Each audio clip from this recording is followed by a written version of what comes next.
The fluorescent lights of Whole Foods on Lamar Boulevard cast an unforgiving glare as I stood frozen in the checkout line, my world tilting on its axis.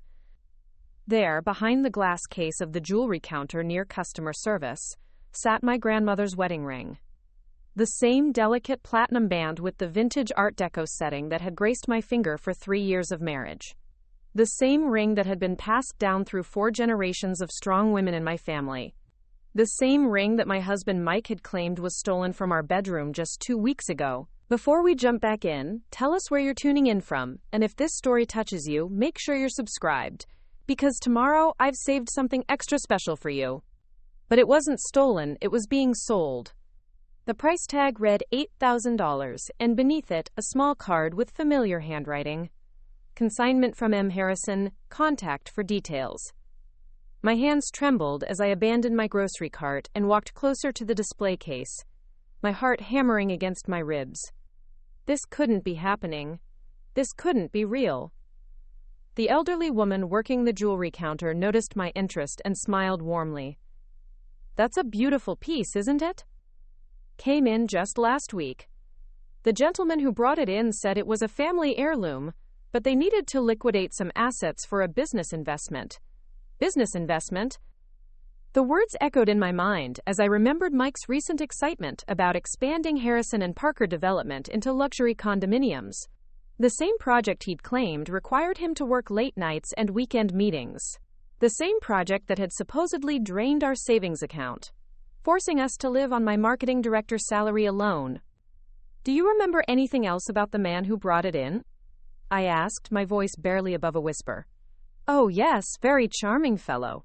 Tall, dark hair, expensive suit. He mentioned he was a real estate developer here in Austin. Had a lovely young woman with him, actually. Hispanic girl, very pretty, called him baby the whole time." The woman's cheerful recollection felt like shards of glass cutting through my chest. They seemed quite in love, to be honest. She kept admiring the ring and talking about how romantic it was that he was selling family jewelry to fund their future together. Their future together? I thanked the woman and walked out of the store in a daze, leaving my groceries abandoned and my mind reeling.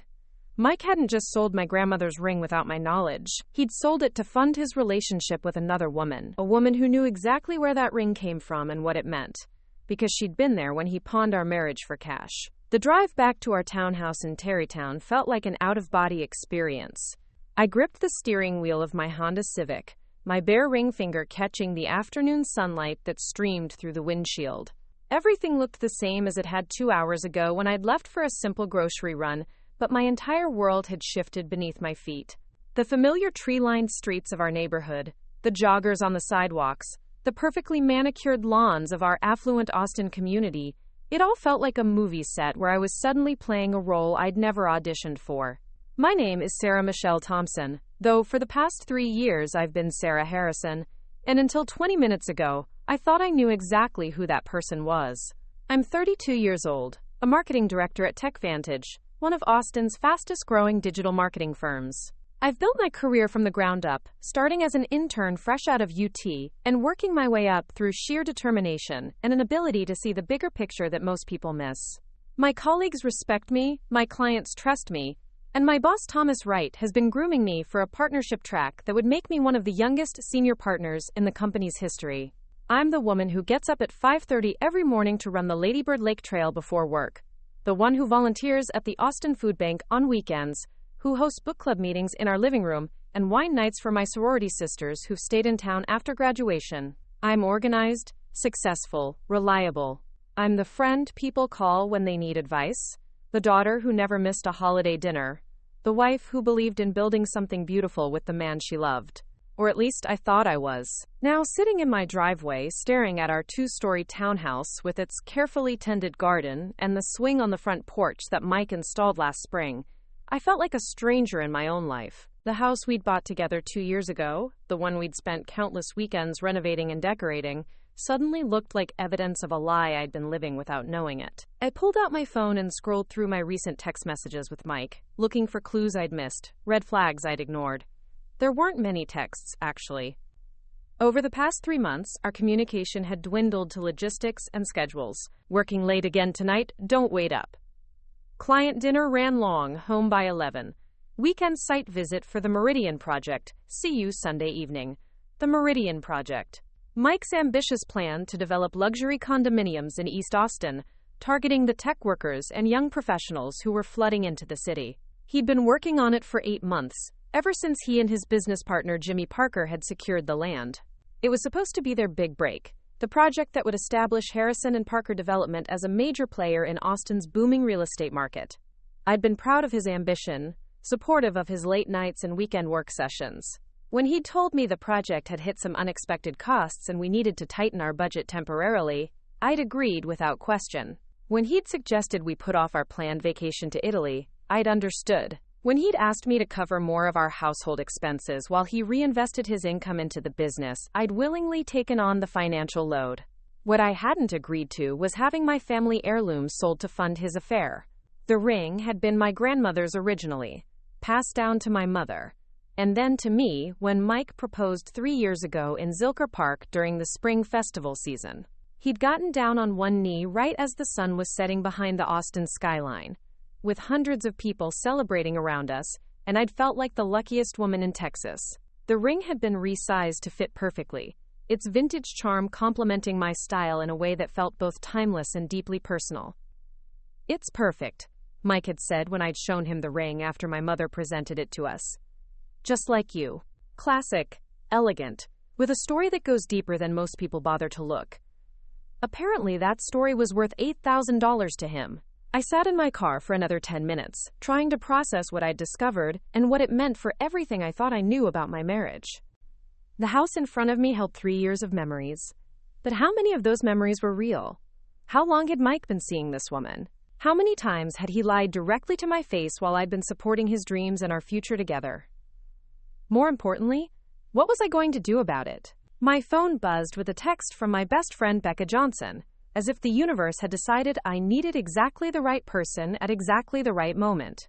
Becca and I had been roommates at UT, sorority sisters, and she'd been my maid of honor when Mike and I got married. She was also one of Austin's most successful divorce attorneys, though I'd never imagined I'd need her professional services. "Wine night at my place tonight? I have gossip about the Morrison case that will make your head spin," her text read. Instead of responding immediately, I stared at her name on my phone screen. Becca had never particularly liked Mike, though she'd been diplomatic about it for my sake. She'd called him smooth in a way that wasn't entirely complimentary, and she'd made subtle comments over the years about his tendency to be charming when he wanted something. I dismissed her concerns as protective friend behavior, but sitting here with the knowledge of what I'd just discovered, I wondered if she'd seen something I'd been too in love to notice. I finally texted back, "Actually, I need to talk to you about something. Can you call me?"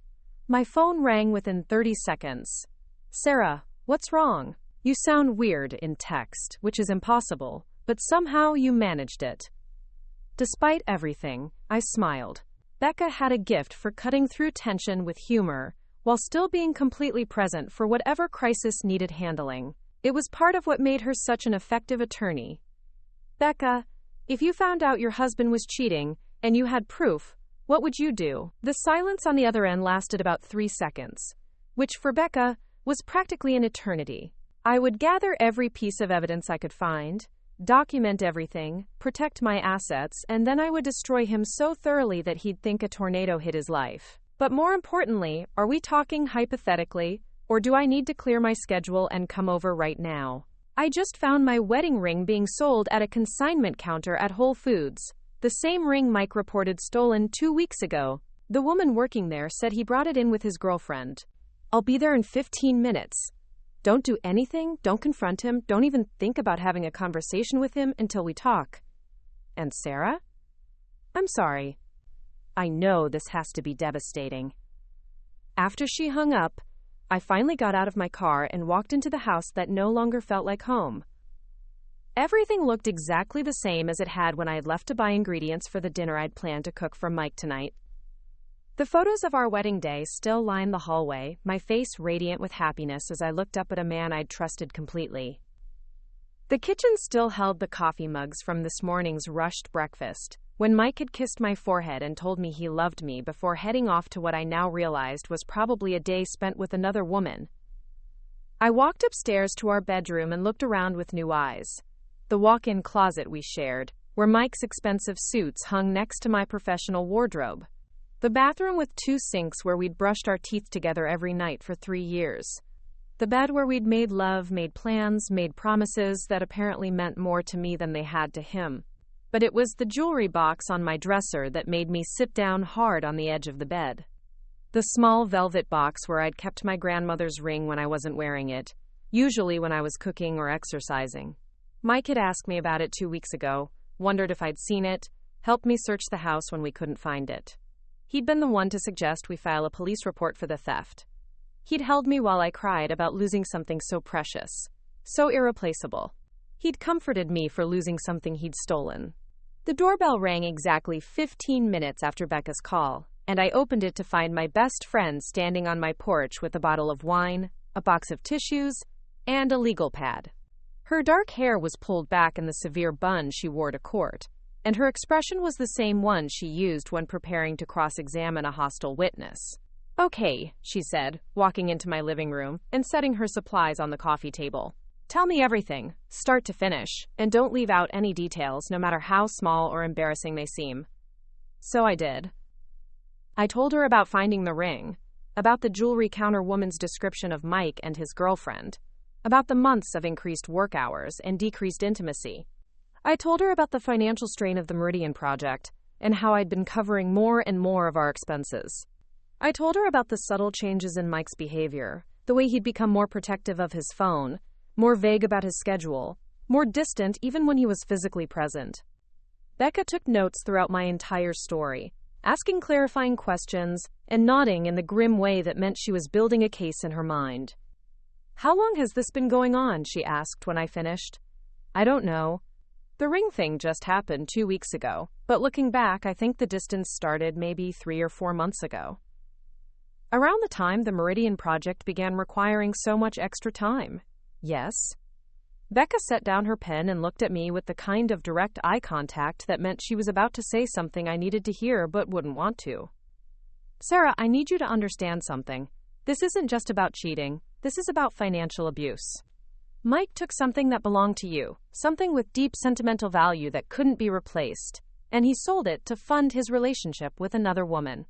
That's theft, fraud, and emotional abuse, all wrapped up in one neat package." The words hit me like cold water. I'd been thinking about betrayal and heartbreak, but I hadn't considered the legal implications of what Mike had done. What does that mean, practically speaking? It means preparing and narrating this story took us a lot of time, so if you are enjoying it, subscribe to our channel. It means a lot to us. Now back to the story. It means we have options, good options, but first we need to gather evidence. We need to document everything he's taken, everything he's hidden, every lie he's told about finances. We need to find out who this woman is and how long this has been going on. And we need to do it all without him knowing we're investigating. Becca opened her laptop and started typing. "I'm going to connect you with Daniel Chen, the best private investigator in Austin. He's worked on several of my cases, and he's absolutely thorough. Meanwhile, I want you to start documenting everything you can remember about the past few months. Every late night, every canceled plan, every time he was vague about his whereabouts. Becca, what if I'm wrong? What if there's an explanation for all of this?" She looked up from her laptop with an expression that was both gentle and ruthless. "Honey, your wedding ring is being sold in a grocery store consignment case, and the woman behind the counter described your husband bringing it in with his girlfriend. There's no innocent explanation for that. The only question now is how much damage he's done, and how we're going to make sure you get everything you're entitled to when this marriage ends." The finality of her words settled over me like a heavy blanket. When this marriage ends. Not if. When. For the first time since discovering the ring, I felt something other than shock and pain. I felt anger. Clean, sharp, focused anger at the man who had stolen from me, lied to me, and betrayed every promise he'd made when he put that ring on my finger 3 years ago. Mike Harrison had made a serious mistake when he decided to fund his affair with my family heirloom. He'd underestimated the woman he'd married, the friends she had, and the resources at her disposal.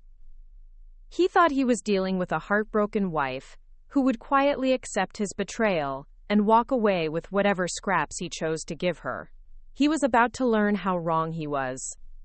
Daniel Chen arrived at my house the next morning at exactly 9 o'clock, carrying a leather messenger bag and the kind of quiet confidence that comes from years of uncovering secrets people thought they'd buried forever. He was younger than I'd expected, maybe early 40s, with sharp eyes behind wire-rimmed glasses and the sort of unremarkable appearance that probably served him well in his line of work. "Mrs. Harrison," he said, settling into my living room chair with his notepad already open. "Becca filled me in on the basics, but I need to hear everything directly from you. The smallest details often provide the biggest breakthroughs." I recounted the story again, but this time Daniel's questions were different from Becca's legal focus. He wanted to know about Mike's daily routines, his favorite restaurants, his gym schedule, the routes he typically took to work. He asked about our shared credit cards, our bank accounts, our social media habits. He wanted to know about Mike's friends, his business partners, even his dry cleaner. The ring sale tells us this relationship has progressed to a point where he's comfortable making significant financial decisions to benefit her, Daniel explained as he took notes. That suggests either a long-term affair or someone who's managed to gain considerable influence over him very quickly. Either scenario gives us multiple avenues for investigation. He pulled out a tablet and showed me a map of Austin with several locations marked. These are the places Becca mentioned he's been spending time: the Meridian construction site, his office, a few restaurants where credit card records show recent charges. I'll start surveillance there, but I also want to set up monitoring on his digital footprint. Is that legal? I asked, suddenly worried about crossing lines that might hurt my case later. Everything I do will be admissible in court, Daniel assured me. I'm not going to hack his accounts or break any laws, but there are plenty of public records, social media posts, and observable behaviors that can tell us exactly what we need to know. After Daniel left, I tried to maintain some semblance of normalcy. I went to work, attended my team meetings, reviewed marketing campaigns for our tech clients, but every interaction felt surreal, like I was watching someone else live my life while I floated somewhere above it all. My assistant knocked on my office door around noon with lunch from my favorite sandwich shop, and I realized I hadn't eaten anything since yesterday. "Sarah, you look exhausted," Amanda Rodriguez, my younger sister, said when she called during my lunch break. Amanda worked as an accountant for one of Austin's larger firms, and she'd always been the practical one between us, the sister who balanced her checkbook to the penny and never made impulsive decisions. "Are you getting sick?" I almost told her everything right then. Amanda and I had always been close, despite the 6-year age gap, and she'd been suspicious of Mike from the beginning, in a way that was more intuitive than Becca's legal skepticism. But sitting in my office overlooking downtown Austin, I realized I wasn't ready to make this real for my family yet.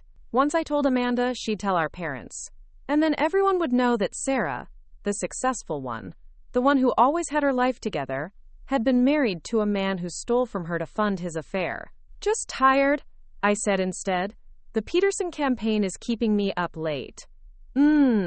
Amanda replied in the tone that meant she didn't believe me but wasn't going to push. "Yet. Well, take care of yourself.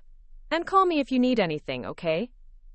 That afternoon, I did something I'd never done in 3 years of marriage. I went through Mike's belongings systematically, looking for evidence of his deception. I started with his home office, a converted bedroom where he kept his real estate files and did paperwork on evenings when he wasn't allegedly working late at the construction site. The desk drawers held the usual collection of business cards, office supplies, and project folders. But it was the bottom drawer that made my pulse quicken. Tucked behind a stack of Meridian architectural plans, I found a manila envelope containing restaurant receipts that didn't match any of our credit card statements. Expensive dinners at Uchi, Barley Swine, and La Barbecue, Austin's most romantic and high-end establishments. The dates spanned the past 4 months, and every receipt was for 2 people. One receipt from Jeffries, dated just last week, included a handwritten note on the back. "Thank you for the most perfect evening, baby. I can't wait to see our future together. All my love, Jay. Jay for Jessica, presumably. I photographed each receipt with my phone, my hands steadier than I'd expected. The anger that had started yesterday was crystallizing into something sharper and more focused. Mike hadn't just been cheating. He'd been romancing another woman with the same attention to detail he'd once used to court me, taking her to the same restaurants where we'd celebrated our anniversaries and important milestones. My search of his closet revealed more evidence of his double life. Hidden behind his winter coats, I found a small gift box from Kendra Scott, one of Austin's popular jewelry stores. Inside was a delicate gold bracelet with an infinity symbol charm, clearly expensive, and definitely not something he'd ever given me. The receipt, dated 3 weeks ago, showed a purchase price of $450. The timeline was becoming clearer. Mike had been systematically removing value from our marriage while investing in his relationship with Jessica. My wedding ring wasn't just theft. It was part of a larger pattern of financial betrayal that had probably been going on for months. I was photographing the jewelry receipt when I heard Mike's car in the driveway. My heart hammered as I quickly replaced everything exactly where I'd found it and made it downstairs just as he walked through the front door. "Hey, beautiful," he said, kissing my cheek with the same casual affection he'd shown me for 3 years. "How was your day?" Looking at him now, knowing what I knew, I marveled at how completely normal he seemed. Same expensive suit, same confident smile, same way of loosening his tie as he walked toward the kitchen. If I hadn't found the ring yesterday, if I hadn't seen the receipts and the jewelry box, I would never have suspected anything was wrong. "Fine," I managed. "Long day with the Peterson campaign. How was the site visit?" "Productive. We're making good progress on the foundation work, and the city inspector was actually helpful for once." Mike opened the refrigerator and pulled out a beer, settling into his usual evening routine. "I'll probably need to go back out there after dinner, though. Jimmy wants to walk through the electrical plans with the contractor." Another lie, delivered so smoothly that I almost believed it myself. I wondered if Jessica was waiting for him somewhere. Maybe at her apartment, maybe at another romantic restaurant where he'd pay with cash to avoid leaving a paper trail on our shared credit cards. "I was thinking we could order Thai food," I said, testing something. "Maybe watch a movie together. We haven't had a quiet evening in weeks." For just a moment, Mike's expression flickered with something that might have been guilt or annoyance, but it passed so quickly I might have imagined it. "That sounds great, but I really can't bail on Jimmy tonight. The Meridian timeline is tight, and we're already behind schedule." He reached for his phone, presumably to call our usual Thai restaurant. Rain check for tomorrow? Tomorrow he'd probably have another excuse. Another urgent meeting. Another reason why our marriage had to take a backseat to his business interests and his girlfriend. We ate dinner together, making small talk about work and weekend plans, and I found myself studying him like a stranger. When had Mike become so comfortable with deception? Had he always been capable of this level of manipulation, or was this something new? How many conversations like this had we had where he was mentally planning his evening with another woman while sitting across from his wife? After he left for his alleged business meeting, I called Daniel Chen. "I found restaurant receipts and jewelry purchases that don't appear on our credit card statements," I told him. 4 months' worth of evidence that he's been spending significant money on someone else. "That's excellent work," Daniel said, and I could hear the approval in his voice. "Can you email me photos of everything you found?"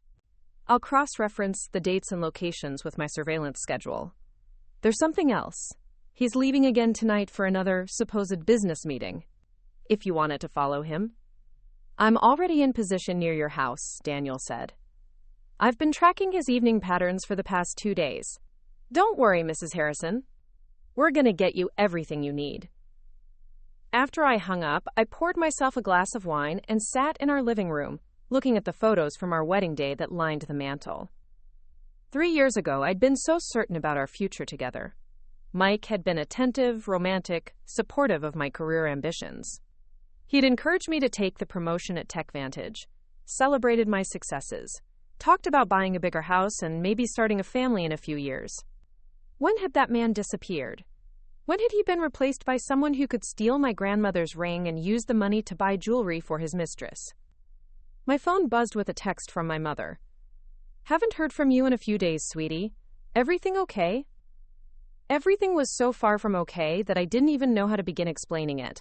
But I wasn't ready for that conversation yet. Just busy with work, Mom. I'll call you this weekend. Love you, baby girl. Give Mike our love too. I stared at that message for a long time before responding with a simple heart emoji. How was I going to tell my parents that their son-in-law, the man they'd welcomed into our family with such warmth and enthusiasm, had betrayed their daughter so completely? How was I going to explain that the marriage they'd helped us celebrate with such joy had been a lie for months? Around 11 o'clock, I got a text from Daniel. Subject: returned home. Stopped at downtown condo building for 2 hours. Female companion confirmed. We'll have full report tomorrow. So it was real. Mike had spent the evening with Jessica while I sat alone in our house, surrounded by the remnants of a marriage that existed only in my imagination. He was probably on his way home now, prepared to slip into bed beside me and continue the charade for another day. I went upstairs and pretended to be asleep when I heard his car in the driveway 20 minutes later. Mike moved quietly through the house, showering in our guest bathroom before joining me in bed. He smelled like unfamiliar soap and a perfume that definitely wasn't mine. Sarah? He whispered. You awake? I kept my breathing even and didn't respond. I couldn't trust myself to have a normal conversation with him right now, couldn't pretend that everything was fine when I knew where he'd been and what he'd been doing. Mike settled into bed beside me, and within minutes his breathing had deepened into sleep. I lay awake for hours staring at the ceiling and planning my next moves. Tomorrow, Daniel would give me his full report. Tomorrow, I'd have proof of Mike's affair that went beyond stolen rings and hidden receipts. Tomorrow, I'd start building the case that would ensure Mike Harrison learned exactly what it cost to betray Sarah Thompson. The next morning brought Daniel's report, delivered via encrypted email with enough photographic evidence to leave no doubt about Mike's activities. Pictures of him entering and leaving a luxury condo building in East Austin. Pictures of him with a petite woman, with long dark hair, and an expensive handbag. Pictures of them holding hands, kissing in the parking garage, looking every inch like a couple in love. The woman was definitely Jessica Martinez, just as the jewelry store clerk had described. Daniel had already run a background check on her, revealing that she was 26 years old, a freelance interior designer who specialized in high-end residential properties. Her LinkedIn profile showed several projects in Austin's luxury market, including work with Harrison and Parker Development. So that's how they'd met. Jessica had been hired to design interiors for the Meridian project, giving her legitimate reasons to spend time with Mike and Jimmy Parker. What had started as a professional relationship had clearly evolved into something much more personal, funded by my husband's systematic theft from our marriage. Daniel's financial investigation had uncovered even more disturbing information. Mike had been using a credit card I didn't know about, one linked to a business account that listed him as the sole authorized user. This statement showed charges that painted a clear picture of his relationship with Jessica: expensive dinners, weekend trips to Houston and San Antonio, purchases at Victoria's Secret and Nordstrom that corresponded with gifts I'd never received. Most damaging of all, Daniel had traced the source of Mike's extra spending money. Over the past 6 months, Mike had been systematically inflating the costs of Meridian project expenses, skimming the difference into a personal account that he'd hidden from both me and his business partner. The theft from our marriage was just the tip of the iceberg. Mike had been stealing from his own business to fund his affair. This is fraud on multiple levels, Becca explained when I showed her Daniel's report that afternoon. We were meeting at her law office downtown, the serious conversation requiring a more professional setting than my living room. He's stolen from you, he's likely stolen from his business partner, and he's definitely committed tax fraud by not reporting the skimmed income. Becca spread the evidence across her conference table like she was preparing for trial. The good news is that we have everything we need for a divorce that will leave you financially protected. The bad news is that Mike's crimes go well beyond marriage fraud. This is going to get very ugly very quickly. What do you mean? I mean that when this comes out, Mike isn't just going to lose his marriage. He's going to lose his business, face criminal charges, and probably end up in prison. Jimmy Parker is going to discover that his trusted partner has been embezzling from their company. The Meridian project investors are going to learn that their money has been misappropriated. Mike's entire life is about to collapse. I should have felt satisfaction at that prospect, but mostly I felt tired. The man I'd loved for 3 years had created this disaster through his own choices. But watching someone's life implode was still heartbreaking, even when they deserved it. There's something else, Becca continued. Daniel found evidence that Jessica knows about you. There are text messages between them where she refers to, quote, getting rid of the wife problem, and talks about how excited she is for their real life together to begin. That information hit harder than I'd expected. It was one thing to discover that Mike was having an affair, but knowing that Jessica was actively working to destroy my marriage made her complicit in a way that felt deeply personal. She hadn't stumbled into a relationship with a married man. She'd deliberately set out to replace me. What's our next move? I asked.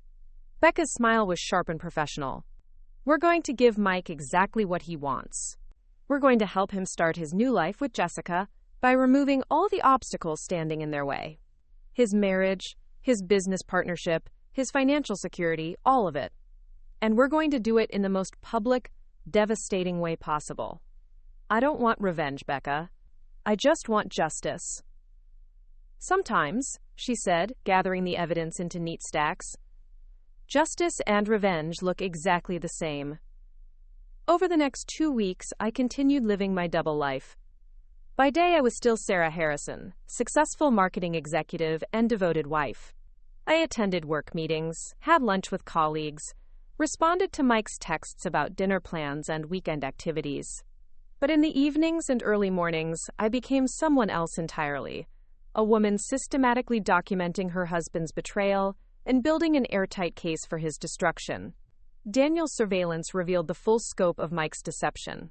He was spending 3 or 4 nights a week at Jessica's condo, telling me he was working late at construction sites or having business dinners with potential investors. On weekends, when he claimed to be reviewing architectural plans or meeting with contractors, he was actually taking Jessica on romantic getaways to San Antonio's Riverwalk or Houston's Museum District. The most painful discovery was that Mike had been planning to leave me for months. Daniel found evidence of apartment hunting in Jessica's name, credit applications for cars and credit cards that listed Mike as a co-signer, even preliminary discussions with a divorce attorney who specialized in protecting assets from unreasonable spousal claims. Mike hadn't just fallen into an affair. He'd been strategically planning his exit from our marriage while stealing money to fund his new relationship. Every loving gesture, every intimate conversation, every moment of apparent normalcy over the past 6 months had been part of an elaborate deception designed to keep me unaware until he was ready to make his move. But Mike had made a critical error in his planning. He'd assumed I was the same trusting, supportive wife who would accept whatever explanation he offered and walk away quietly when he was ready to end things. He'd underestimated my intelligence, my resources, and my determination to protect myself from his betrayal. Most importantly, he'd underestimated my capacity for strategic thinking when someone I loved decided to treat me as an enemy. The opportunity for justice came in the form of an invitation that arrived in our mailbox on a Tuesday morning. The Meridian Project was hosting a grand opening celebration for potential buyers and investors, a black tie event at the Four Seasons Hotel, designed to showcase Austin's newest luxury development. Mike had been planning this event for months, describing it as the culmination of everything he and Jimmy had worked toward. This is it, he'd told me excitedly just the week before. If tonight goes well, we'll have pre-sold 70% of the units before construction is even finished. This could make Harrison & Parker one of the premier development firms in Texas. The invitation was addressed to both of us, an elegant card that invited Mr. and Mrs. Harrison to celebrate the future of luxury living in Austin. Mike assumed I'd attend as his supportive wife, helping him network with potential buyers and investors while he basked in the success of his professional achievement. He had no idea that I'd be attending as the woman who was about to expose his theft, his fraud, and his affair to every person who mattered in Austin's real estate and business community. The stage was set for Mike Harrison to learn that some betrayals come with consequences he never saw coming. The black dress I chose for the Meridian grand opening had been hanging in my closet for 2 years, purchased for a charity gala that Mike and I had attended when our marriage still felt solid and our future seemed bright. It was elegant without being flashy, Sophisticated enough for Austin's business elite, but not so formal that it would draw unnecessary attention. Tonight I needed to blend in until the moment I chose to stand out. Standing in front of my bedroom mirror, fastening the simple pearl earrings my grandmother had left me, I barely recognized the woman looking back at me. 3 weeks ago, I'd been Sarah Harrison, devoted wife and successful marketing executive, living what I thought was a happy marriage in one of Austin's most desirable neighborhoods. Tonight, I was Sarah Thompson again, a woman who had discovered her husband's betrayal and was prepared to expose it in the most devastating way possible. The transformation hadn't been easy. Every morning for the past 3 weeks, I'd woken up next to Mike and pretended that everything was normal. I'd made coffee while he showered, kissed him goodbye when he left for work, and responded to his text messages throughout the day as if I didn't know he was spending his afternoons with Jessica Martinez. The performance had been exhausting, but it had also been necessary. Mike needed to believe that his secret was safe, that his wife remained the trusting, unsuspecting woman he'd been deceiving for months. My phone buzzed with a text from Becca. Daniel is in position at the Four Seasons. Hotel security knows to expect some drama tonight and will be ready to document everything. Are you ready for this? I looked at my reflection one more time, checking that my makeup covered the dark circles under my eyes and that my smile looked genuine enough to fool a room full of strangers. As ready as I'll ever be, I texted back. The drive to the Four Seasons took 15 minutes through downtown Austin traffic, past the familiar landmarks of a city where I'd built my adult life. The state capitol building glowed against the evening sky, and the lights of the high-rise buildings created the kind of urban landscape that had drawn me to Austin after college. This was my city, my home, and I wasn't going to let Mike's betrayal drive me away from everything I'd worked to build here. Mike was already at the hotel when I arrived, networking with potential investors in the lobby bar, while servers circulated with champagne and appetizers. He looked confident and successful in his tailored tuxedo, every inch the ambitious developer who was about to unveil his masterpiece to Austin's business community. Several people I recognized from various charity events and social gatherings had already arrived, along with faces I didn't know but assumed were potential buyers and real estate investors. "Sarah, you look beautiful," Mike said when he saw me, kissing my cheek with the same affectionate gesture he'd used for 3 years. To anyone watching, we looked like the perfect power couple, successful professionals supporting each other's achievements. "I'm so glad you're here. Tonight is going to be incredible." The irony wasn't lost on me. Mike was genuinely excited about this event, proud of the project he'd built, and eager to share his success with the woman he thought was his devoted wife. He had no idea that his wife had spent the past 3 weeks building a case that would destroy not just his marriage, but his business, his reputation, and possibly his freedom. "I wouldn't miss it," I said, accepting a glass of champagne from a passing server. "You've worked so hard on this project. You deserve to celebrate." Mike's smile was radiant, completely genuine in a way that made my heart ache despite everything I knew about his deception. "Have I mentioned lately how lucky I am to have you? You've been so understanding about all the late nights and weekend work. I know it hasn't been easy." If only he knew how much I truly understood. The ballroom doors opened at 7 o'clock, and the crowd moved into an elegantly decorated space that showcased architectural models, floor plans, and artistic renderings of the Meridian project. Mike had spared no expense for this presentation, hiring professional lighting designers and decorators to create an atmosphere that suggested luxury, sophistication, and investment opportunity. Waiters circulated with premium wine and carefully crafted hors d'oeuvre, while a jazz quartet provided subtle background music. I spotted Jimmy Parker near the main display, talking animatedly with a group of men in expensive suits who looked like serious investors. Jimmy had always been the more personable half of Harrison and Parker Development, the partner who excelled at client relationships while Mike handled the technical and financial aspects of their projects. Tonight, Jimmy looked relaxed and optimistic, clearly believing that his business partnership was about to reach new heights of success. He had no idea that his trusted partner had been systematically stealing from their company to fund an affair. "Mrs. Harrison, how wonderful to see you." Patricia Kellerman, the society reporter for Austin Monthly magazine, approached with her photographer in tow. Patricia had covered several events where Mike and I had appeared together, and she'd always been friendly in the superficial way that characterized Austin's social scene. "Your husband must be so proud tonight. This project has been the talk of the real estate community for months. He's worked incredibly hard, I replied, maintaining the supportive wife persona while internally counting down the minutes until I could drop the pretense forever. It's exciting to see everything come together. And how are you handling all his success? I imagine it must be demanding to be married to such an ambitious man. The question was probably meant as small talk, but it felt loaded with meaning given what I knew about Mike's recent activities. Marriage is about supporting each other through challenges, I said carefully, especially when those challenges involve building something meaningful together. Patricia nodded approvingly and moved on to interview other guests, but her photographer lingered long enough to capture several shots of me standing near the Meridian display models. Those photos would be interesting to look back on someday, evidence of the last time I appeared in public as Mrs. Harrison before everything changed. At 7:30, Mike took the stage for his presentation to the assembled crowd. He looked completely in his element, confident and articulate as he described his vision for luxury living in East Austin. The Meridian would offer 24 high-end condominiums with state-of-the-art amenities, sustainable building practices, and proximity to Austin's most vibrant neighborhoods.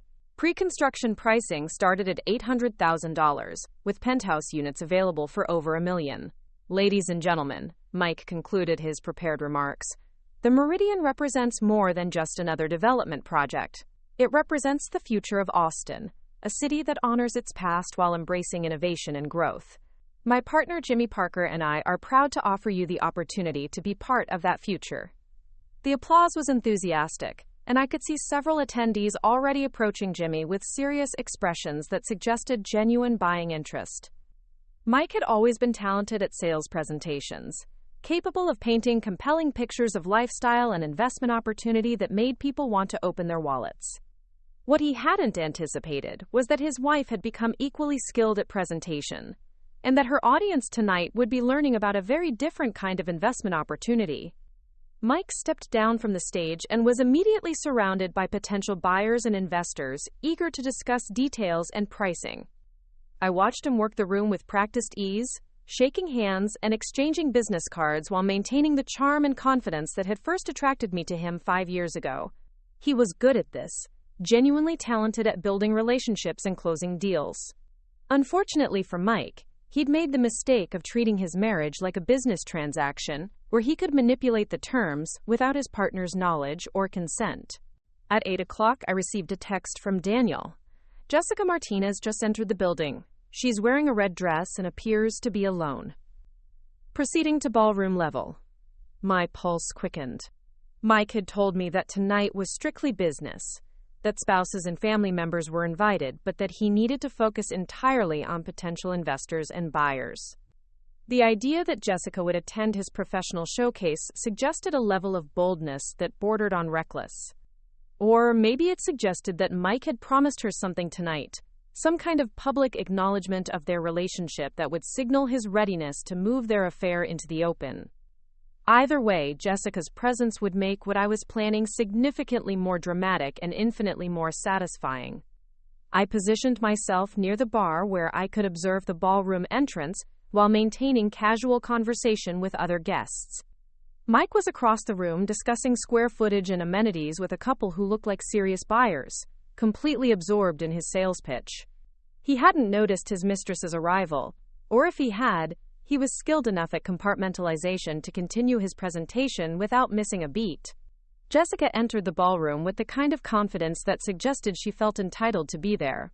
She was exactly as Daniel's photographs had depicted her, petite and attractive, with long dark hair and an expensive red dress that was slightly too formal for the occasion. She looked like a woman who wanted to be noticed, who expected attention and admiration from everyone in the room. More importantly, she looked like a woman who believed she was about to become the public partner of one of Austin's most successful young developers. I watched Jessica scan the room until she located Mike, then position herself near the architectural displays where he would eventually notice her. She accepted a glass of wine from a server and struck up a conversation with an older gentleman who appeared to be examining the floor plans, but her attention remained focused on Mike's location across the room. "Sarah, there you are." Amanda appeared at my elbow, looking elegant in a navy blue cocktail dress that complemented her accounting profession's preference for conservative formality. "I'm so sorry I'm late. That Morrison audit ran until almost 7, and I had to race home to change. I had invited Amanda to attend tonight's event, partly because I wanted family support for what was about to happen, but mostly because I needed witnesses who could verify that my actions were measured and appropriate, rather than emotional or vindictive. Amanda had always been the steadier sister, the one who thought through consequences before acting, and her presence would lend credibility to my character when everything fell apart. "You're right on time," I said, accepting her hug while keeping Jessica in my peripheral vision. Mike just finished his presentation, and now everyone's mingling and looking at the displays. "He seems to be in his element," Amanda observed, following my gaze to where Mike was animatedly describing amenities to a group of potential buyers. "I have to admit, this project looks impressive. Maybe I should consider investing myself." "Maybe you should wait until after tonight," I suggested quietly. Amanda's expression shifted to concern.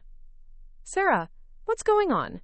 You've been acting strange for weeks, and now you're making cryptic comments about waiting until after tonight. Are you okay?" Before I could answer, I saw Mike finally notice Jessica's presence. His expression flickered with something that might have been surprise or annoyance, but he quickly returned his attention to the potential buyers surrounding him. Jessica, however, wasn't content to wait patiently for his acknowledgement. She began moving through the crowd in his direction, clearly intending to approach him, despite the professional nature of the event. "Amanda," I said quietly, "I need you to trust me about something. In about 10 minutes, I'm going to do something that's going to cause a scene. I need you to know that everything I'm about to reveal is true, and that I've spent weeks documenting evidence before taking any action." My sister's eyes widened, but before she could respond, I was already moving toward the small stage where Mike had given his presentation. The microphone was still active, and the jazz quartet had taken a break, leaving the ballroom filled with conversation but no competing audio. It was time for Sarah Thompson to give her own presentation about investment opportunities and hidden costs. I stepped onto the stage and tapped the microphone, sending a sharp sound through the ballroom's sound system that immediately captured everyone's attention. Conversations stopped, and faces turned toward me with curious expressions that suggested they were expecting some kind of announcement about the Meridian project, or perhaps a toast to Mike's success. "Good evening, everyone," I began, my voice carrying clearly through the room's speakers. "For those who don't know me, I'm Sarah Thompson Harrison, and I'm here tonight to talk to you about investment opportunities and the importance of doing thorough research before committing your money to any project." Mike's face had gone completely white. He was staring at me with an expression of dawning horror, clearly recognizing that something was terribly wrong, but not yet understanding the full scope of what was about to happen. Jessica had frozen in place near the architectural displays, her wine glass halfway to her lips as she processed the unexpected turn of events. "Many of you are considering investing in the Meridian project," I continued, maintaining the calm, professional tone I used for marketing presentations at TechVantage. "It's a beautiful development with impressive amenities and an attractive location. But before you write those checks, I think you should know some important information about how this project has been financed and who has been benefiting from your potential investment." The ballroom had fallen completely silent. Jimmy Parker was pushing through the crowd toward the stage, his expression confused and alarmed. Mike appeared to be paralyzed, unable to move or speak as he watched his wife systematically destroy everything he'd worked to build. 3 weeks ago, I discovered that my husband, Mike Harrison, has been systematically stealing money from both our marriage and his business partnership to fund an extramarital affair. My voice remained steady, professional, as if I were presenting quarterly sales figures rather than destroying my marriage in front of Austin's business elite. The theft includes my grandmother's wedding ring, which he sold without my knowledge, and approximately $60,000 skimmed from Meridian project expenses over the past 6 months. Gasps and murmurs erupted throughout the ballroom. People began pulling out their phones, some to record the scene, and others to presumably call attorneys or business partners. Jimmy Parker had stopped moving toward the stage and was instead staring at Mike with an expression of absolute betrayal. "The woman he's been having an affair with is Jessica Martinez, the interior designer who was hired to work on this project." I gestured toward Jessica, who had turned an interesting shade of pale green and appeared to be looking for the nearest exit. "She's here tonight, actually, wearing the red dress and standing near the floor plan displays." I'm sure she'd be happy to discuss her vision for luxury living, since she's been enjoying it for the past several months, courtesy of money stolen from this project's investors and Mike's business partner. The crowd turned toward Jessica, like a single organism, hundreds of eyes focusing on the woman who had suddenly become the most unwelcome guest at Austin's social event of the season. Jessica's face flushed red, then pale, as she realized she'd become the center of unwanted attention in a room full of people who now knew exactly who she was and what she'd done. I have documentation of all these activities, I continued, including financial records, surveillance photographs, and evidence of fraud that will be turned over to the appropriate authorities tomorrow morning. Anyone who has invested money in Harrison and Parker Development, or was considering doing so, should probably contact their attorneys and accountants immediately. Jimmy Parker had found his voice. Mike, what the hell is she talking about? His question carried across the silent ballroom, and every person in the room turned to look at Mike Harrison, waiting for his response to his wife's devastating accusations.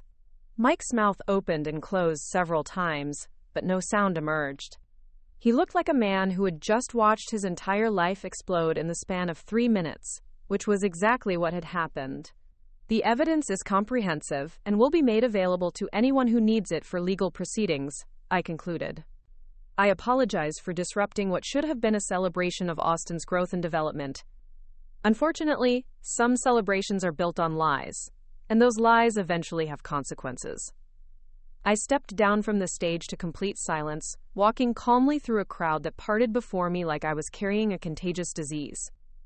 Behind me, the ballroom erupted into chaos as investors demanded explanations. Jimmy Parker confronted his business partner, and Jessica Martinez discovered what it felt like to be publicly exposed as the other woman at her lover's professional showcase. Amanda was waiting for me near the ballroom entrance, her expression a mixture of shock and admiration. Sarah Michelle Thompson, she said quietly. That was the most terrifying and impressive thing I've ever seen you do. It needed to be done, I replied, surprised by how calm I felt despite having just detonated a nuclear bomb in the middle of my own life. Mike made his choices, and now everyone gets to see what those choices actually cost.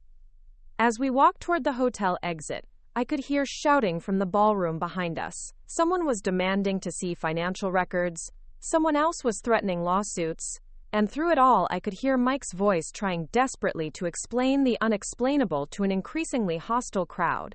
The valet brought my car around, and as I drove away from the Four Seasons Hotel, I realized that for the first time in weeks, I felt like I could breathe normally. The performance was over, the truth was out, and Sarah Thompson was finally free to start rebuilding her life without the weight of Mike Harrison's lies. The morning after the Meridian grand opening disaster, I woke up in my childhood bedroom at my parents' house in Cedar Park, surrounded by the familiar comfort of floral wallpaper and high school track trophies that belonged to a simpler version of myself. Amanda had driven me there after we left the Four Seasons, both of us knowing that returning to the Terrytown townhouse would mean facing Mike's inevitable fury and desperation. My parents had welcomed me with the kind of unconditional support that only comes from people who love you regardless of the mistakes you've made or the chaos surrounding your life.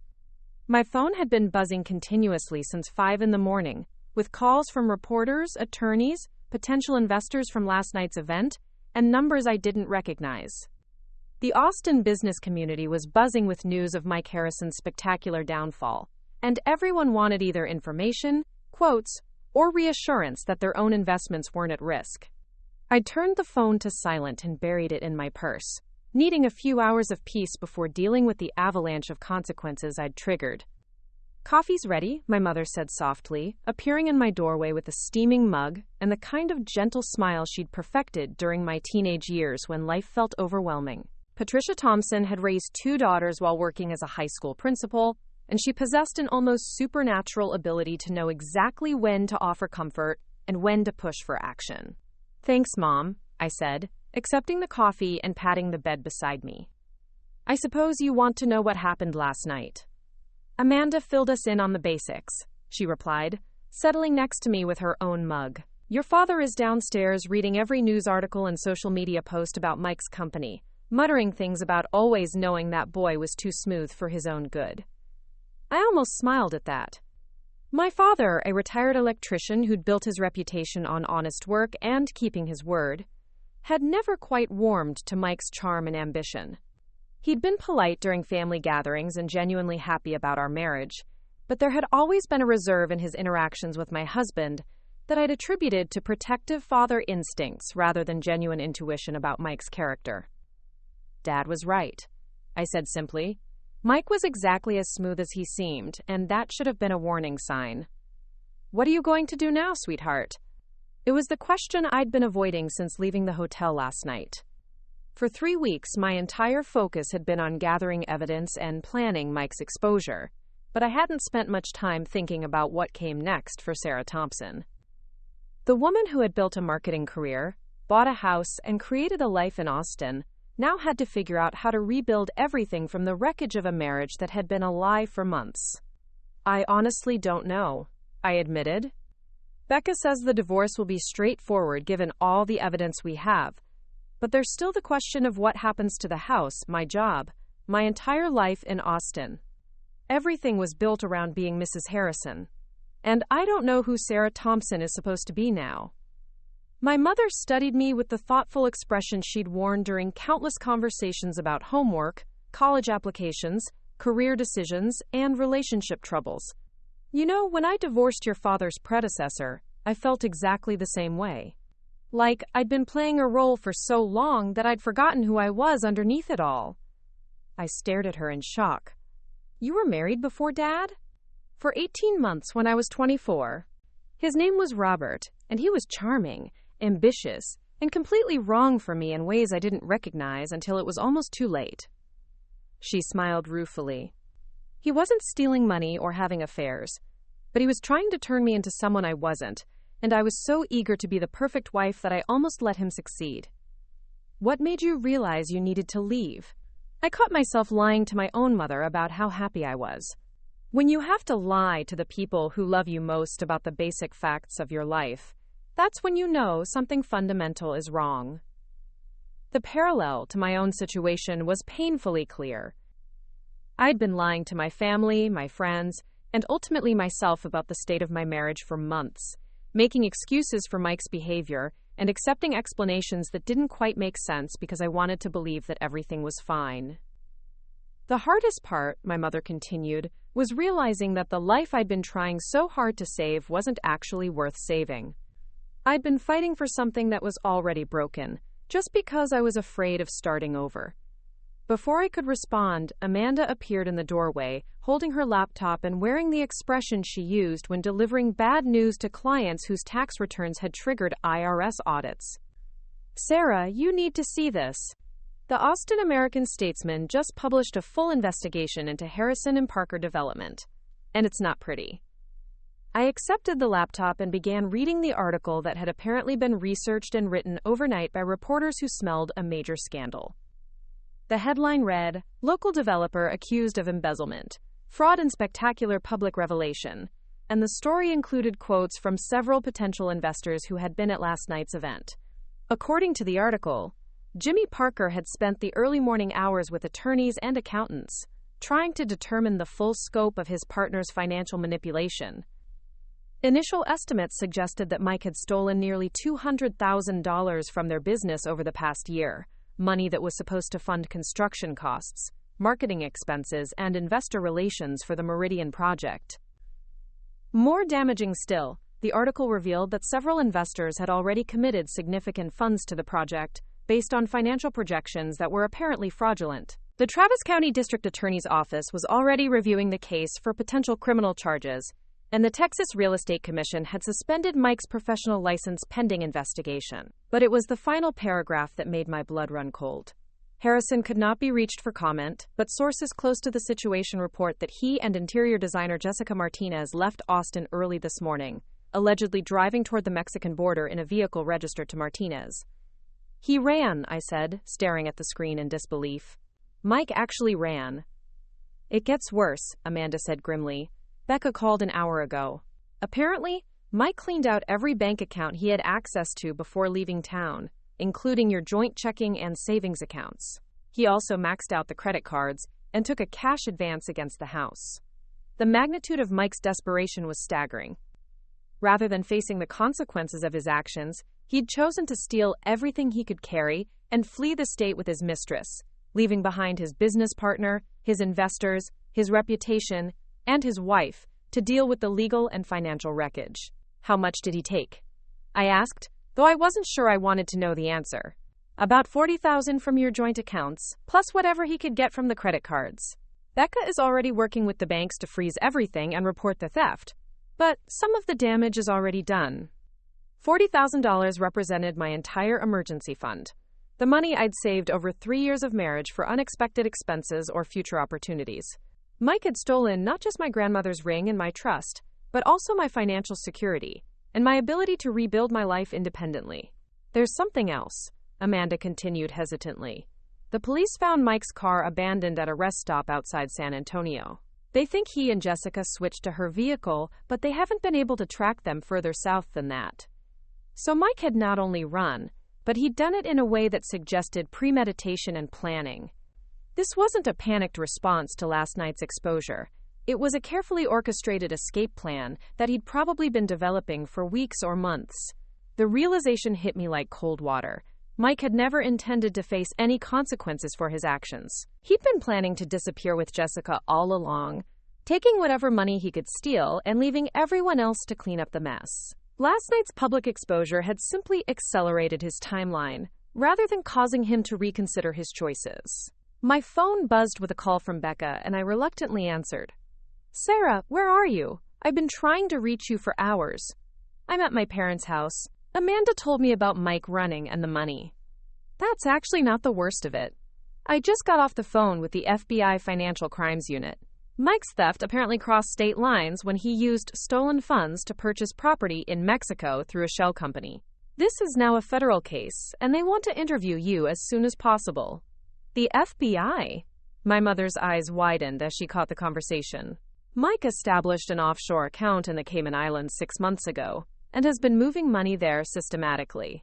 The investigators think he's been planning this escape for much longer than we realized. Your public exposure last night probably saved other investors from losing even more money to his scheme. I felt oddly vindicated by that information. My decision to reveal Mike's crimes publicly had been motivated by anger and a desire for justice, but it had also prevented him from stealing additional funds from unsuspecting investors who might have committed money to the Meridian project. What do I need to do? Meet me at my office this afternoon. We need to prepare for your FBI interview, file paperwork to protect your assets, and start the process of divorcing a federal fugitive. Also, there are about 12 reporters outside my building who want to interview you, so we'll need to go in through the parking garage. After ending the call, I sat in my childhood bedroom staring at the phone that had just connected me to a reality I never could have imagined 3 weeks ago. I was about to be interviewed by federal agents about my husband's crimes. My marriage was ending in the most public and humiliating way possible, and the man I'd loved for 3 years was currently fleeing toward Mexico with stolen money and his mistress. You know what the strangest part is? I said to my mother and sister, who were both watching me with expressions of concern and protectiveness. I don't feel devastated anymore. I feel angry, and I feel betrayed, but I don't feel like my life is over. That's because your life isn't over, my mother said firmly. Your marriage is over, and good riddance. But you're 32 years old, you have a successful career, you're brilliant and strong and resilient, and you're finally free of a man who was holding you back without you even realizing it. Plus, Amanda added with a grin that reminded me of our childhood mischief, you just became the most badass woman in Austin. Do you know how many people are calling you a hero for exposing Mike's fraud? You probably saved dozens of families from losing their life savings to his scheme. The afternoon meeting with Becca went more smoothly than I'd expected. The FBI agents were professional and thorough, asking detailed questions about Mike's behavior, our finances, and anything I might have observed that could help them track his movements or locate hidden assets. They assured me that I was considered a victim rather than a suspect, and that my cooperation was valuable to their investigation. Mrs. Harrison, Agent Martinez said as we concluded the interview, I want you to know that what you did at that hotel took considerable courage. Financial fraud schemes like your husband's often continue for years, Because the perpetrators are skilled at maintaining facades and intimidating potential witnesses. Your willingness to expose the truth probably prevented significant additional losses. The validation felt important. Confirmation that my actions had been justified, despite the chaos they'd created. 3 weeks later, I was standing in the living room of a smaller but brighter apartment in South Austin, unpacking boxes while Amanda assembled furniture and my mother organized my kitchen cabinets. The FBI had released our joint assets once they'd determined what belonged to Mike's criminal enterprise versus our legitimate marital property, and I'd used the recovered funds to secure a lease on a place that felt more like Sarah Thompson than Sarah Harrison had ever been. The apartment was in a converted warehouse building near the music venues and food trucks that made Austin unique, walking distance from Lady Bird Lake, and close enough to my Tech Vantage office that I could bike to work when the weather cooperated. It was smaller than the Terrytown townhouse but filled with natural light and equipped with the kind of creative energy that came from being surrounded by artists, musicians, and young professionals who were building their own versions of success. "This place suits you," my mother observed, hanging my framed college diploma in a spot where it would be visible from the living room. "It feels more like the daughter I raised than that sterile showcase you were living in with Mike." She was right. The townhouse had been beautiful, but it had also been Mike's vision of appropriate success, rather than a reflection of who I actually was. This apartment, with its exposed brick walls and vintage fixtures, felt like coming home to myself after years of trying to fit into someone else's idea of the perfect life. My phone rang with a call from Daniel Chen, who had become an unexpected friend during the investigation process. "Sarah, I have news about Mike and Jessica," he said without preamble. "The Mexican authorities located them in Puerto Vallarta 3 days ago. They're both in custody, awaiting extradition back to Texas." "How much trouble are they in?" "Significant trouble. Mike is facing federal charges for wire fraud, money laundering, and theft across state lines. The prosecution is recommending 5 to 7 years in federal prison if he pleads guilty, longer if he goes to trial. Jessica is being charged as an accessory after the fact, but her attorney is negotiating a plea deal in exchange for testimony against Mike." I felt a complex mixture of satisfaction and sadness at that news. Mike was finally going to face consequences for his actions, but the man who was going to prison bore little resemblance to the person I'd fallen in love with 3 years ago. Either Mike had been hiding his true nature throughout our entire relationship, or the pressure of maintaining his lies had transformed him into someone capable of betraying everyone who trusted him. "There's something else," Daniel continued. "The FBI recovered most of the stolen money from accounts Mike established in Mexico. You should get back everything he took from your joint accounts, plus your share of the legitimate assets from your marriage." "And my grandmother's ring?" "Still working on that, but I'm optimistic. The jewelry store where it was sold has security footage of the transaction, and they're cooperating with the investigation." After ending the call, I sat in my new living room surrounded by boxes and the beginnings of a life that belonged entirely to me. The past month had been a whirlwind of legal proceedings, media attention, and practical challenges, but for the first time since discovering Mike's betrayal, I felt like I was moving forward, rather than simply surviving. The most unexpected development had been the response from Austin's business community.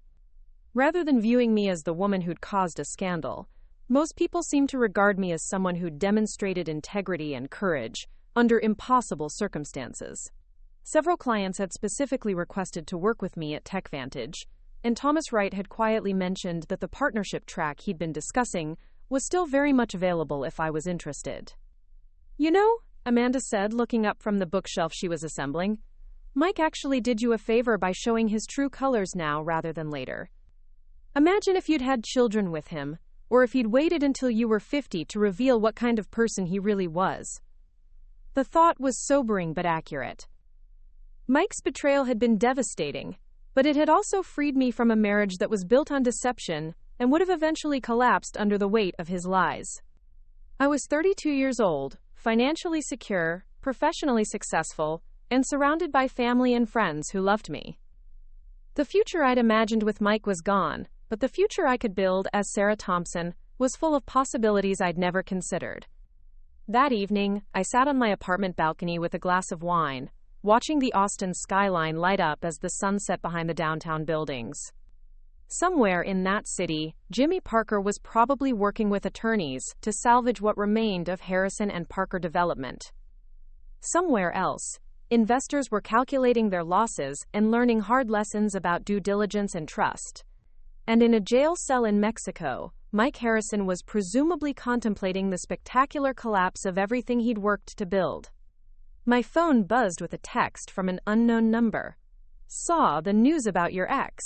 You're brave as hell. Coffee sometime? Rachel from UT marketing class." Then another. "Girl, you are my hero. That hotel speech was legendary. KDP." And another. "If you ever want to grab drinks and talk about terrible ex-husbands, I'm your person. Melissa Chen." I realized that Mike's betrayal, as painful as it had been, had also revealed something important about the community I'd built in Austin. I wasn't just Mrs. Harrison, the wife of a successful developer. I was Sarah Thompson, a woman with her own career, her own relationships, and her own reputation for integrity and strength. 6 months later, I was standing behind a podium at the Austin Convention Center, addressing a crowd of women entrepreneurs at the annual Texas Women in Business Conference. The topic of my presentation was Turning Crisis into Opportunity: How Personal Challenges Can Strengthen Professional Resilience. Sometimes, I told the audience, the worst thing that can happen to you personally becomes the catalyst for the best decision you ever make professionally. My husband's betrayal forced me to rediscover who I was beneath the roles I'd been playing, and that rediscovery led to opportunities I never would have pursued otherwise. The partnership at TechVantage had materialized faster than expected, along with a specialization in crisis communication and reputation management that had made me one of Austin's most sought-after marketing consultants. Clients who face scandals, legal challenges, or public relations disasters specifically requested my services, knowing that I understood both the strategic and emotional aspects of navigating professional crisis. "The most important lesson I learned," I continued, "is that integrity isn't just about doing the right thing when it's easy. It's about doing the right thing when it's hard, when it's costly, when it means sacrificing something you thought you wanted in order to protect something you know you need." After my presentation, a young woman approached with the kind of nervous energy that suggested she was dealing with her own version of personal and professional crisis. "Ms. Thompson, I'm going through a divorce right now, and I'm terrified that it's going to destroy my business. My ex-husband has been spreading rumors about my company, trying to damage my reputation because he's angry about the settlement. I don't know how to fight back without making everything worse." I handed her my business card with a smile that came from understanding exactly how helpless she felt. "Call my office tomorrow. We'll figure out a strategy that protects both your business and your integrity." Driving home through Austin traffic that evening, I reflected on how completely my life had changed since that afternoon at Whole Foods, when I discovered my wedding ring in a consignment case. The woman who had stood frozen in that grocery store, devastated by her husband's betrayal, felt like a different person entirely from the confident business owner who had just delivered a keynote speech to 500 professional women. Mike Harrison had taught me an important lesson, though not the one he'd intended. He'd shown me that the worst betrayal often comes from the people we trust most, but he'd also inadvertently demonstrated that surviving betrayal can reveal strengths we never knew we possessed. My grandmother's ring had been recovered and returned, but I'd decided not to wear it again. Instead, it sat in a place of honor on my apartment mantel, a reminder of the women who had come before me and the resilience they'd passed down through generations. The ring represented love and commitment, but it also represented the importance of knowing your own worth, independent of anyone else's validation. As I pulled into my apartment complex, I noticed a familiar figure sitting on the steps leading to my building. Daniel Chen stood up as I approached, holding a bottle of wine and wearing the slightly nervous expression of a man who was about to cross a professional boundary he'd been carefully maintaining for months. "I hope you don't mind me showing up unannounced," he said. "I finished the final paperwork on your case today, and I thought we should celebrate the end of your legal troubles." "Just the legal troubles?" I asked, accepting the wine and studying his expression. "Or something else?" "Maybe something else," he admitted. I've been wanting to ask you to dinner for months, but it didn't seem appropriate while you were still dealing with the investigation and divorce proceedings.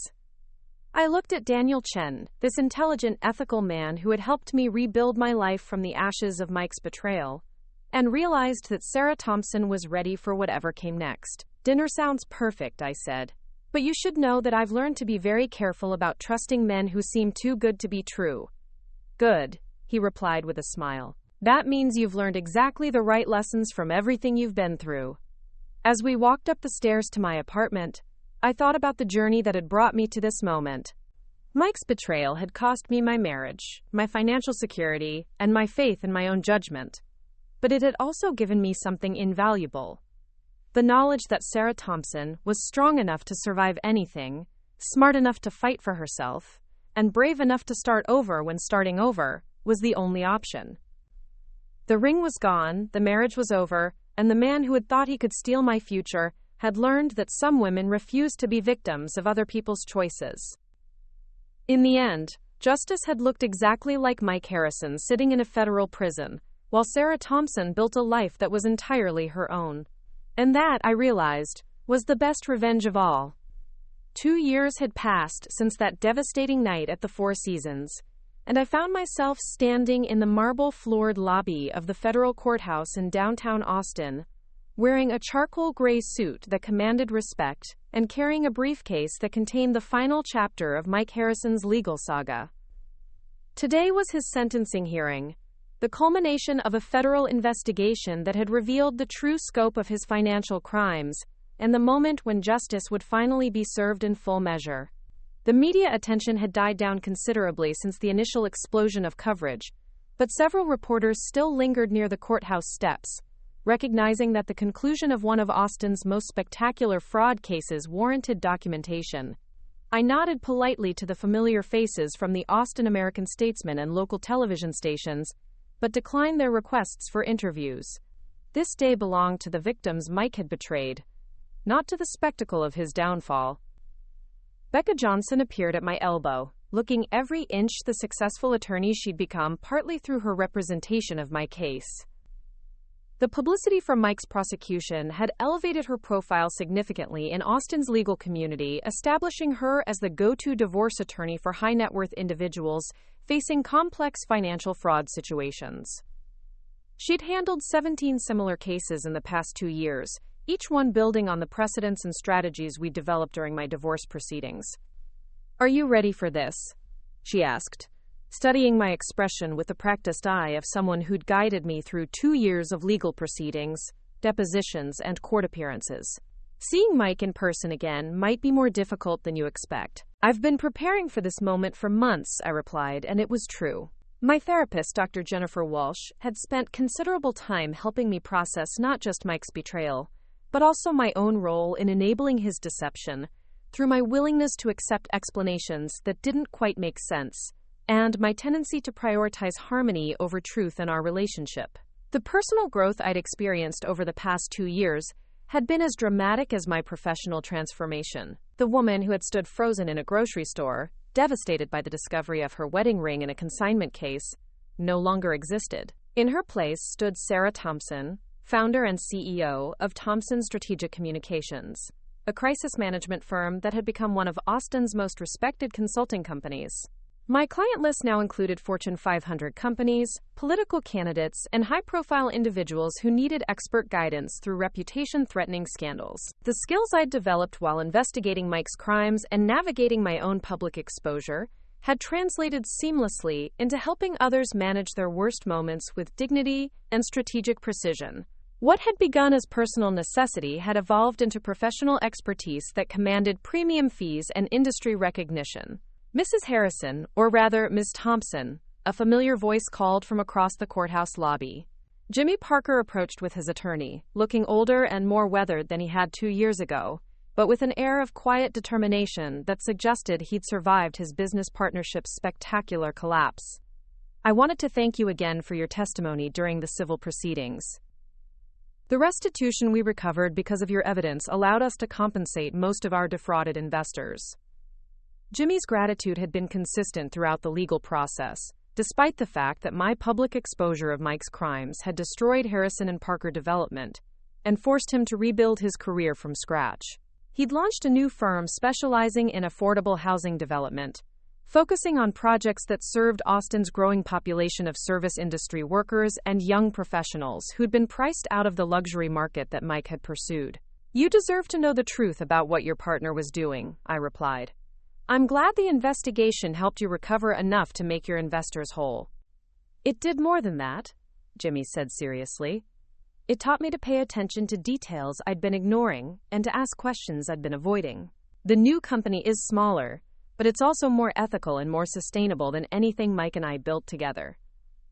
As we entered the courtroom, I reflected on how many lives had been altered by Mike's choices and the chain of consequences that followed his exposure.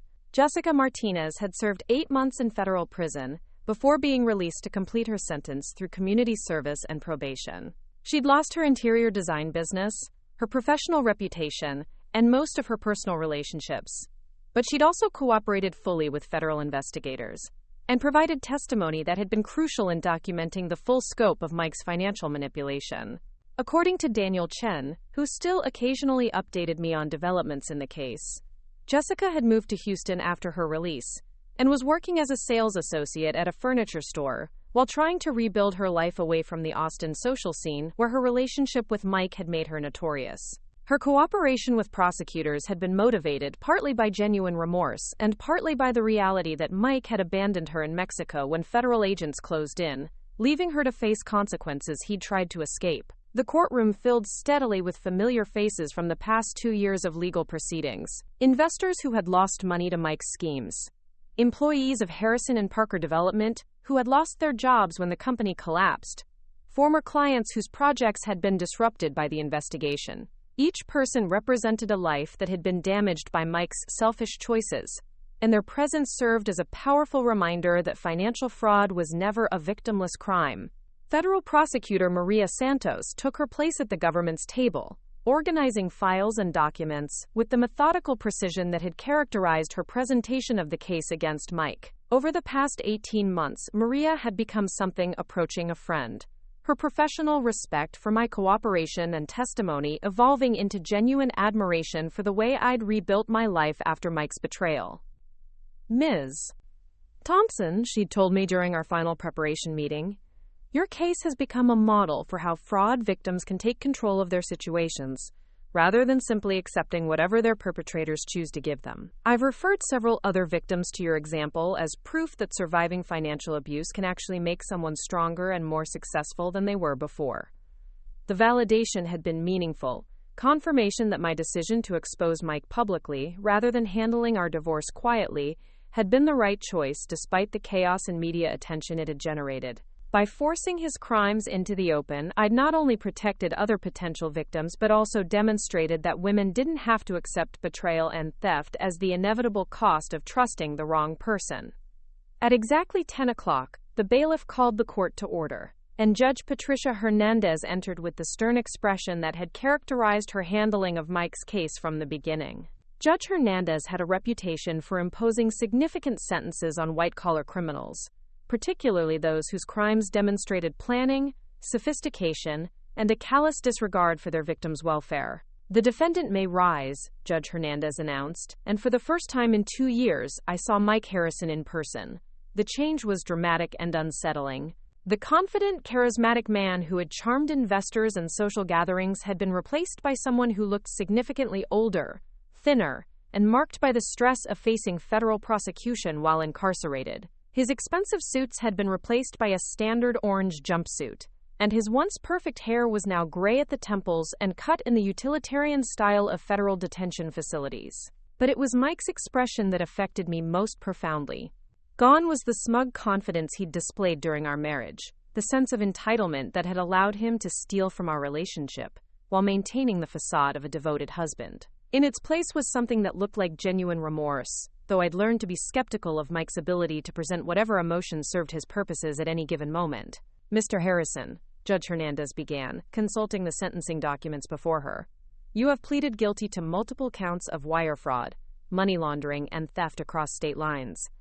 The prosecution has presented evidence that your criminal activity spanned nearly 2 years and resulted in losses totaling over $400,000 to various victims, including your former wife, your business partner, and multiple investors who trusted you with their financial security. $400,000. The number was staggering, representing the full scope of Mike's theft that had been uncovered during the federal investigation. My stolen wedding ring and the money taken from our joint accounts had been just the visible tip of a criminal enterprise that had systematically defrauded everyone who had trusted Mike Harrison with their investments or their futures. Before I impose sentence, Judge Hernandez continued, I will hear victim impact statements from those affected by your crimes. Ms. Thompson, you may proceed. I stood and walked to the podium that had been positioned facing both the judge and Mike, carrying the statement I'd spent weeks crafting with the help of Dr. Walsh and careful consideration of what I most needed to communicate to both the court and the man who had betrayed me so completely. Your Honor, I began, my voice steady despite the emotional weight of addressing Mike directly for the first time since that chaotic night at the Four Seasons. Michael Harrison was my husband for 3 years, and I trusted him completely with my financial security, my emotional well-being, and my future. That trust was not given lightly or carelessly. It was earned through his consistent presentations of love, support, and shared commitment to building a life together. I looked directly at Mike as I continued, noting the way he seemed to flinch slightly when I used his full name, rather than the casual Mike I'd called him throughout our relationship. The defendant didn't just steal my grandmother's wedding ring or the money from our joint bank accounts. He stole 2 years of my life, during which I made decisions based on lies he told me about our financial situation, our relationship, and his character. I delayed career opportunities because I believed we were saving money for our future together. I made sacrifices and compromises because I thought we were partners working toward common goals. The courtroom was completely silent, and I could see several people in the gallery taking notes or recording my statement with their phones. Maria Santos had warned me that victim impact statements often received media coverage, but I'd decided that my words needed to be heard regardless of the public attention they might generate. More significantly, the defendant's crimes forced me to question my own judgment and my ability to distinguish between truth and manipulation. The psychological impact of discovering that someone you love has been systematically deceiving you while maintaining perfect emotional and physical intimacy is difficult to describe to someone who hasn't experienced it. It creates a sense of fundamental instability in your understanding of reality that affects every subsequent relationship and decision. I paused, glancing at my notes but finding that the words I most needed to say weren't written down. However, I want the court to understand that while Michael Harrison's crimes caused significant damage to my life, they also revealed strengths and capabilities I didn't know I possessed. The investigation and prosecution of his fraud forced me to develop skills in research, documentation, and strategic thinking that have become the foundation of a successful business career. The public attention surrounding this case connected me with other fraud victims and led to professional opportunities I never would have pursued otherwise. Mike's expression had shifted during my statement, his initial defensive posture giving way to something that looked like genuine shame as I described the broader impact of his choices on my ability to trust and form relationships. I don't say this to minimize the harm the defendant caused, but rather to demonstrate that his attempts to control and deceive me ultimately failed. Sarah Thompson is stronger, more successful, and more independent than Sarah Harrison ever was, and that transformation occurred because I refused to accept his narrative that I was powerless to fight back against his betrayal. I looked at Mike one final time before concluding my statement. Your Honor, I believe that justice in this case requires a sentence that reflects both the serious nature of the defendant's crimes and the premeditated, systematic way in which he planned and executed them. Michael Harrison spent months lying to his wife, his business partner, and his investors, while stealing money to fund a relationship with another woman. He showed no remorse when his crimes were exposed, instead choosing to flee the country with stolen funds rather than accepting responsibility for his actions. A significant prison sentence is necessary to demonstrate that financial fraud has serious consequences and to deter others who might consider similar crimes. As I returned to my seat, I felt a sense of completion that had been building over the past 2 years. I'd said everything I needed to say to Mike, to the court, and to myself about the impact of his betrayal and my response to it.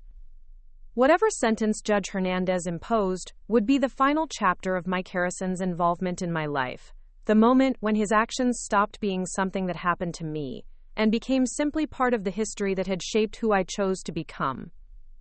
Jimmy Parker delivered his own victim impact statement, describing the collapse of Harrison and Parker development and the challenge of rebuilding trust with investors and clients after discovering his partner's fraud. His testimony was factual and measured, focusing on the financial impact of Mike's crimes rather than the personal betrayal he'd experienced. Several investors also spoke, describing retirement savings lost to Mike's schemes and the stress of pursuing recovery through civil litigation. Each statement added another layer to the portrait of systematic deception that had characterized Mike's criminal enterprise, building a comprehensive case for significant punishment. When the victim statements concluded, Mike's attorney, Thomas Bradley, approached the podium to make a final plea for leniency. Bradley was a respected criminal defense attorney who specialized in white-collar cases, and his representation of Mike had been competent despite the overwhelming evidence of his client's guilt. "Your Honor," Bradley began, "my client recognizes the severity of his crimes and the harm he caused to his victims. Mr. Harrison has cooperated fully with federal investigators, providing information that led to the recovery of significant stolen funds and the prosecution of other individuals involved in money laundering activities." This was news to me, and I glanced at Maria Santos, who nodded slightly to confirm that Mike's cooperation had indeed been valuable to other ongoing investigations. Mr. Owen. Harrison's actions were inexcusable, but they occurred during a period of personal crisis and poor judgment, rather than as part of a career-long pattern of criminal behavior. Prior to these offenses, my client was a respected member of the Austin business community, with no criminal history and numerous contributions to local charitable organizations. Bradley's argument was predictable but probably necessary, though I doubted it would significantly influence Judge Hernandez's sentencing decision, given the scope and sophistication of Mike's crimes. Mr. Harrison has spent the past 18 months in federal detention, during which time he has participated in counseling programs and educational courses designed to address the underlying issues that contributed to his criminal behavior. He has also worked with prison administrators to develop financial literacy programs for other inmates, using his professional background to help fellow prisoners understand the legal and ethical requirements of business operations. Finally, Bradley called Mike to make his own statement to the court, the moment I'd been anticipating and dreading in equal measure. Mike approached the podium slowly, his movements careful and measured in a way that suggested he understood the gravity of this final opportunity to address the judge and his victims. When he began speaking, his voice was quieter and less confident than I remembered, lacking the charismatic presence that had once made him so effective at sales presentations and social gatherings. "Your Honor, there is no excuse for what I did. I stole money from people who trusted me, lied to my wife about our financial situation and our relationship, and betrayed my business partner who had worked alongside me for years to build something meaningful." Mike's statement sounded genuine, but I found myself analyzing his word choices and delivery with the skeptical awareness that 2 years of therapy and legal proceedings had developed. He was saying the right things, but I couldn't determine whether his remorse was authentic or simply another performance designed to minimize his consequences. I want to specifically apologize to Sarah Thompson for the way I treated her during our marriage and the harm I caused through my deception and theft. Sarah deserved honesty, respect, and loyalty, and instead I gave her lies and betrayal while using her trust to facilitate my crimes. Hearing Mike use my maiden name felt significant, an acknowledgement that our marriage was truly over and that the woman he'd betrayed had reclaimed her independent identity. Whether intentional or not, it represented a final severing of the connection between us. I also want to apologize to Jimmy Parker, whose friendship and professional partnership I destroyed through my selfishness and criminal activity.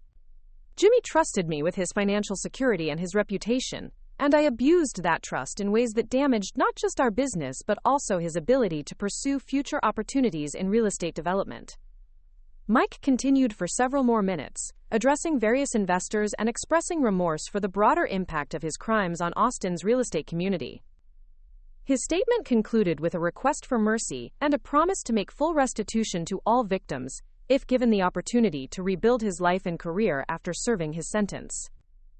Judge Hernandez listened impassively throughout Mike's statement, occasionally taking notes but giving no indication of how his words were affecting her sentencing deliberations. When he finished and returned to his seat, she announced a brief recess to review the sentencing guidelines and victim statements before imposing her decision. During the recess, I stepped outside the courthouse for fresh air and found myself surrounded by the familiar energy of downtown Austin. The city had continued growing and changing over the past 2 years, with new construction projects and business developments that represented the legitimate side of the real estate industry that Mike had corrupted through his crimes. Daniel Chen appeared beside me, offering a cup of coffee from the vendor cart near the courthouse steps. Our relationship had evolved carefully over the past 2 years, progressing from professional collaboration to personal friendship to something deeper that we were both still defining. Daniel's patience and understanding during my healing process had been remarkable, and his own experience investigating financial crimes had given him unique insight into the psychological impact of betrayal and deception. "How are you feeling about all this?" he asked, settling beside me on a bench that offered a view of the Austin skyline. "Relieved, mostly," I replied honestly. "Whatever sentence Mike receives, this will be the end of his ability to affect my life.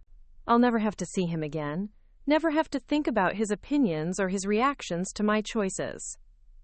"And are you satisfied with how everything turned out?"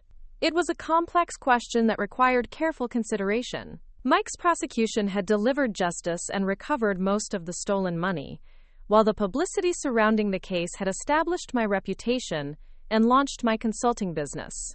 But the personal cost had been significant, requiring 2 years of therapy, legal proceedings, and emotional healing that had been exhausting despite their ultimate benefits.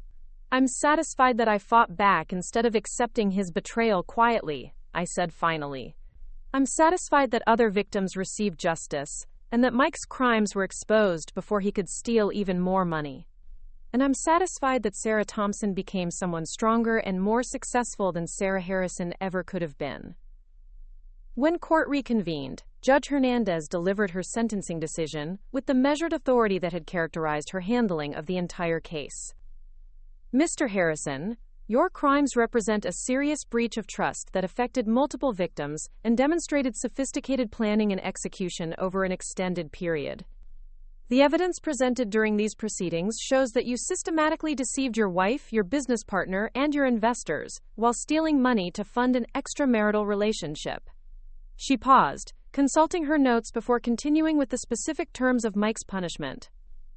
"The court sentences you to 63 months in federal prison, followed by 3 years of supervised probation. You will pay full restitution to all victims, as determined by the court's financial analysis, totaling $412,000, including interest and penalties. Additionally, you are permanently banned from working in any capacity involving the management of other people's money or investments." 63 months. More than 5 years in federal prison, followed by years of probation and financial obligations that would likely consume any legitimate income Mike might earn after his release. The sentence was severe but appropriate given the scope of his crimes and the impact on his victims. As the bailiff led Mike away to begin serving his sentence, he turned briefly toward the gallery where I was sitting. Our eyes met for a moment, and I saw something in his expression that might have been regret or acceptance, or simply resignation to the consequences of choices he'd made 2 years earlier. Then he was gone, escorted through a door that led to the holding cells where federal prisoners awaited transport to their assigned facilities. The man who had stolen my grandmother's ring, betrayed my trust, and forced me to rebuild my life from nothing, had finally faced complete accountability for his actions. Outside the courthouse, reporters approached for comment on the sentencing, but I declined their requests, with the polite firmness I'd developed during 2 years of managing media attention. The legal proceedings were over, and I had no interest in prolonging public discussion of Mike's crimes or my role in exposing them. That evening, I hosted a small dinner party at my South Austin apartment for the people who had supported me throughout the investigation and prosecution. Becca Johnson, Amanda Rodriguez, my parents Daniel Chen, and Dr. Walsh gathered around my dining room table to mark the end of a chapter that had defined my life for the past 2 years. To Sarah Thompson, Becca said, raising her wine glass in a toast, who showed us all what it looks like to turn betrayal into empowerment and disaster into opportunity.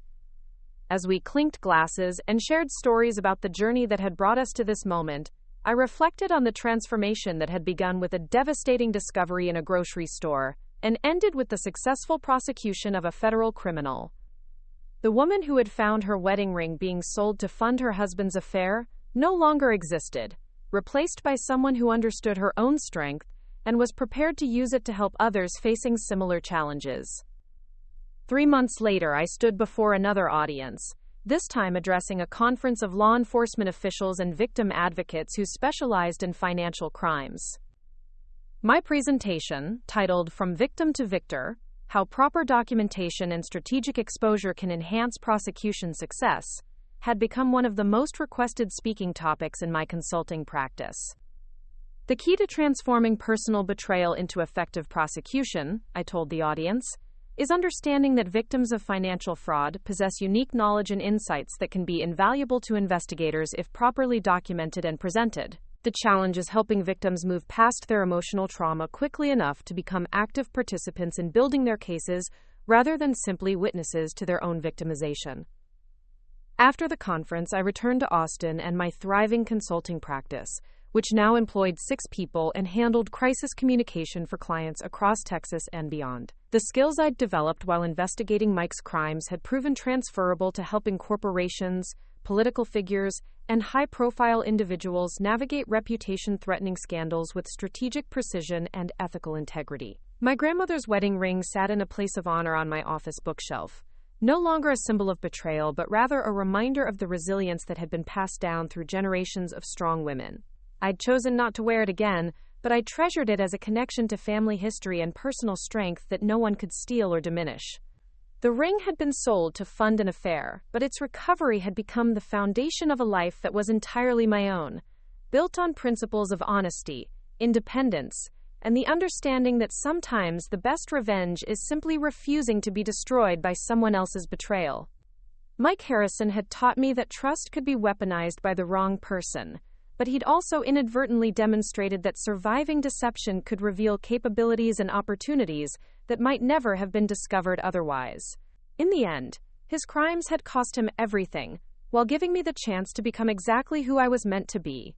And that, I realized as I locked my office and headed home to an evening with Daniel and plans for a future that belonged entirely to us, was the most perfect justice of all. Up next, you've got 2 more standout stories right on your screen. If this one hit the mark, you won't want to pass these up. Just click and check them out.